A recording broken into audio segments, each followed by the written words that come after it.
Airport Srikakulam అంటే మా మంచినీళ్ళపేటలో సర్పంచ్ ఉండేవాళ్ళు, ఇప్పటికీ ఉన్నారు మా చిన్నారో ఎప్పుడు కూడా శివాజీ పెద్దనాన్న ఎమ్మెల్యేగా ఉన్నప్పుడు నువ్వు అన్ని అడుగుతున్నావు, నువ్వు ఒక్క ఎయిర్పోర్ట్ అడగట్లేదు, నీకు అవకాశం ఉంటే అది కూడా అడిగేద్దు అని ఆ రోజు పబ్లిక్ మీటింగ్ లో కూడా చెప్పారు. అంటే ఒక ఈ హాస్యాస్పదంగా ఉండేది ఎయిర్పోర్ట్ శ్రీకాకుళం ఏంటది.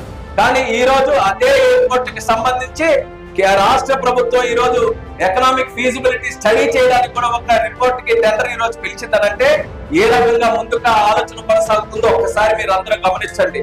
అంటే అన్ని అవకాశాలు ఉన్నాయి.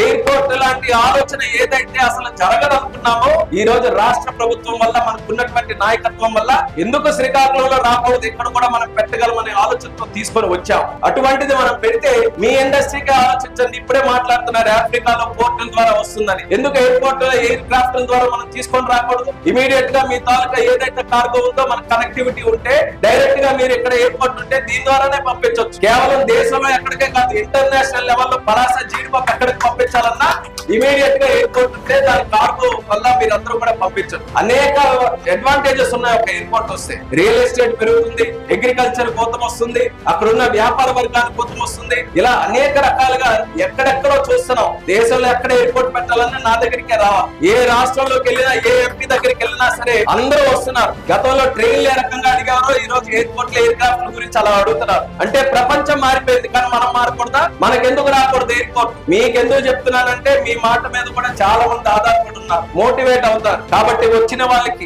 మీరు భవిష్యత్తు గురించి చెప్పి దాని తాలూకు ఇంపార్టెన్స్ గురించి చెప్పి మీరు కూడా వాళ్ళని మోటివేట్ చేసి ఇది సాధించుకునే విధంగా అందరూ కూడా మన శక్తులుగానే జోడిస్తే వీలైనంత త్వరగా పలాసలో మీ కళ్ళెదురుగానే ఫ్లైట్ ఇక్కడ దిగే పరిస్థితి ఉంటుందనేది కూడా ఈ సందర్భంగా మీ అందరికీ కూడా తెలియజేస్తున్నాను.